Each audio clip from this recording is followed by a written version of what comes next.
Hello everyone and welcome back to my channel. My name is Debbie and the name of my channel is Simply Debbie. I want to welcome everybody back that has subscribed to my channel, and if you're new here, I just want to ask you to stay with us and go with us on the journey that I am talking about with my husband, that we have talked about his sickness. Today we are going to talk about hospital delirium and what that means, and if you've never went through it, then this way you will be prepared for what you go through.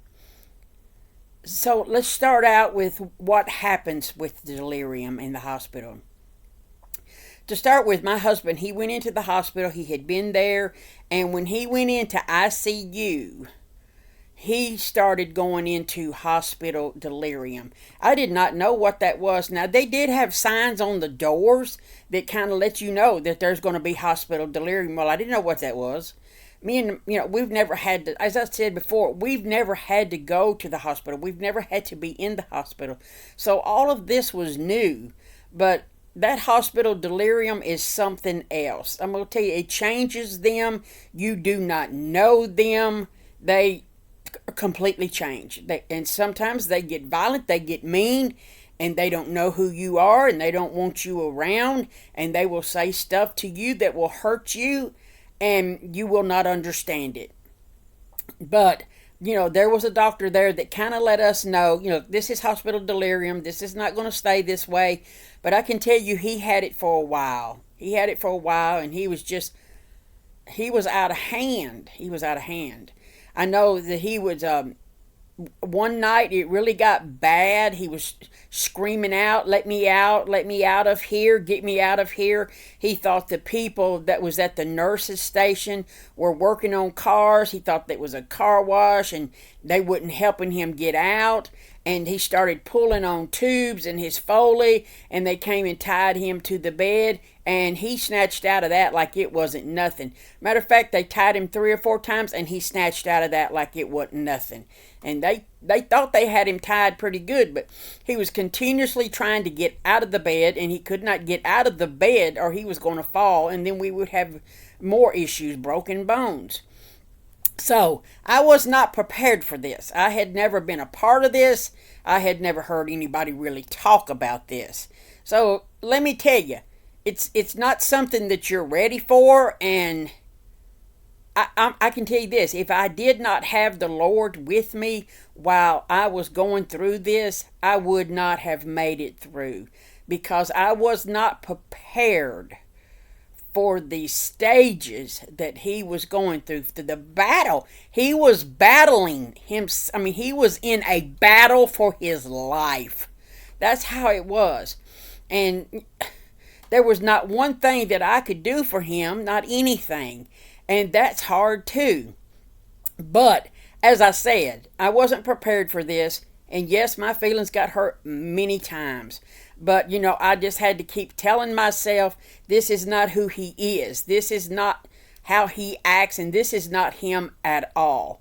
But, it was still hard. So, he went through this, and then that one night that we was in ICU when this was happening, the worst.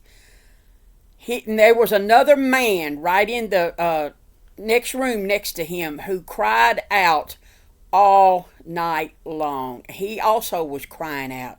And my husband Randy was crying out. And this went on all night long. And I just asked the Lord, I said, I don't know how much longer this is going to happen, but this is the worst thing I've ever seen in him. And God just kind of told me in my spirit, you just turn over and go to sleep, because there's nothing that you can do. So that's what I did. I finally just, there comes a time when you have to tell yourself, I can't do nothing for him. And that's very hard for me to do, because, I've been married to this man for almost 51 years. It's hard for you to say, here, you do this now, you take care of him. And it's hard for me to turn over any of my family and say, you do this, and me not be there and see what's going to happen. But I knew that night I had to let it go, because I was very tired and I didn't know what to do. And he just was hollering out and screaming out, and he was, help me, help me. And the man next door was doing the same thing, help me, help me. And he was pulling at his Foley. He was pulling it. They just had to keep coming in. They tried to give him something to calm him down, but no, that was not happening. That was not happening. And that delirium, it went on for a while. It went on for a while. So, I want to kind of talk about that because, when people are not really having to go to the hospital and you haven't really had to go to doctors in your life and you've been pretty healthy, you've been blessed in that, you're not prepared for what these hospitals have to do. You're not ready for that. And, you want to say, let's go home. But we can't do that, But I was not ready. I was not prepared for that. But God got us through it. He got us through it. And, He came out of that. They say some people don't come out of it, that it lasts for a long time, But He did come out of it. But that night and then few days before that, there was even an older doctor that said, don't worry about it. This is normal. And, I'm asking him, are you sure? Because I didn't know if he had, something had happened. It caused him to have brain damage, something they gave him. I don't know. So that was something, too, I was having to think about. And it was a scary thing to watch your loved one battle that and know that nobody could help him. Nobody could stop the delirium. It was there and it was going to be there, I guess, until it runs its course. So that was a very long night of that biggest battle that he was going through. But the next morning, that when he woke up, he finally did fall out. He just fell out about maybe 4 o'clock in the morning. And when he woke up and he looked over at me and he said, it's all going to be okay now. And I was like, okay, his mind is sound now. He's not in that delirium anymore. So that was a blessing right there from God. But I can tell you this, that's a hard battle to go through. It's very hurtful for both ends, because my husband said things to me that he never would have said, and I know he wouldn't have said them. And it was in your mind, you're like, you can't imagine that would even be said to you and how you would be treated over delirium. But it's bad. It's bad. It's almost like looking at the devil himself talking to you and saying the worst things that he can say to you to hurt you. That's what it feels like. But you have to look past that, and you have to see your loved one there and say, this is not who you are.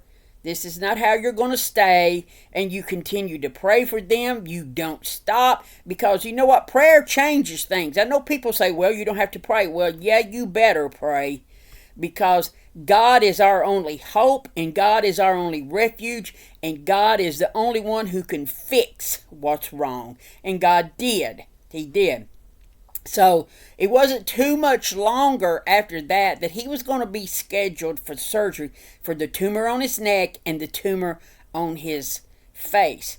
But Dr. Beckany, that was his, y'all, if y'all ever want a good doctor who deals with tumors and stuff like that, oncologists like that, I'm telling you, Dr. James Beckany in Nashville is the man that you want to see. I will tell you this. When I was praying and asking God, what doctors do you want Randy to go to? Because he didn't really have a primary care doctor. He was just going to a clinic to get his diabetes medicine, because like I said, we didn't have any ailments. We didn't have any health issues. So I was praying all the time saying, God, where do you want Randy to go? Who do you want him to go to when it comes time to get that off of his neck and his face? And with everything in me, I'm telling you, he led me to Dr. Beckany. And we go to his office. And Dr. Beckany was the most kindest man. I mean, kindest. He had the best manners and the best politeness about himself that I had ever seen. And he just kind of let him know, look, this is going to be okay. This is what I'm going to do. And I'm going to take care of you. And he explained it not like them others one did that was half crazy. He explained what he was going to do, and he told him, it's going to be okay. We'll get through this, and you'll be okay. So, but he let, going back to the delirium, he was supposed to have had surgery on June the 3rd. But because of that delirium, Dr. Beckett, he said, I cannot do the surgery and let him go home with you because he will not follow commands. He will not. So they had to put it off, I think, for like maybe 6 days, I think. So anyway, Dr. Beckett is good. He is very good. And he's good at what he does. He cares about his patients. He watches over his patients, and he takes care of them. He takes good care of them.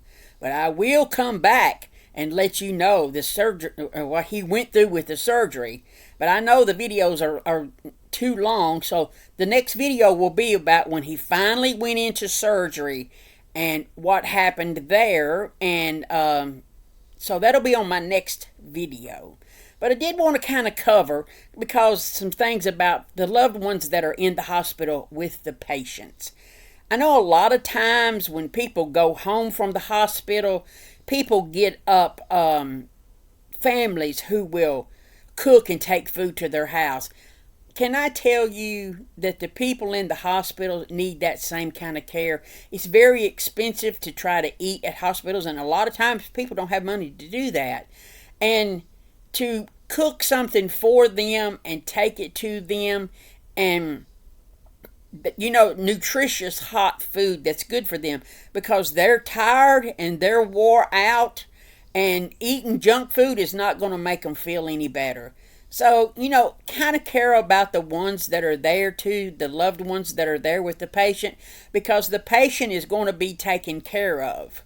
The loved one that's there with them is going to sleep in recliners, is not going to sleep well, because you're not going to get no sleep in the hospital. You might as well know they're coming in there every hour, on the hour, doing something. You're not going to get any rest. You're tired, you're wore out, and that gets bad. It gets bad. But if you know you've got somebody that cares enough about you to bring you food, to make sure you eat, and that you're not having to worry about, okay, I don't have the money, maybe you just can give them a little money and they can go. But watch out for them. Pray for them too, because they are in a situation that they can't change. They can't change.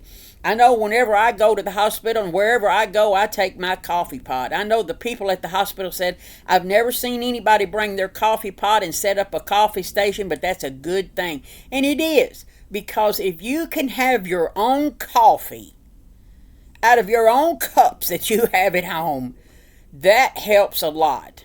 That really does. I take it everywhere I go. We go on vacation, I take my coffee pot. I'm going to take my coffee pot to the hospitals with me. It's just going. So, yeah, keep the patient and the loved ones that are there keep them in prayer, and watch out for them. Take care of all of them, and be there for everybody, and the best that you can. I know things are hard for everybody. Everybody's busy, but everybody needs help, and everybody needs to know that there's somebody there that cares about them. And like I have said before, I had a great support. My family was a great support in all of that, but not everybody has that. Not everybody has that. So really, think about both. People send flowers to the patient and they want to go visit the patient, but I want everybody to remember the ones that are there with the patients, because they matter too. They matter too. They're tired, and an encouraging word, or a special plate of food that you've cooked, cookies or whatever, it's something that means a lot.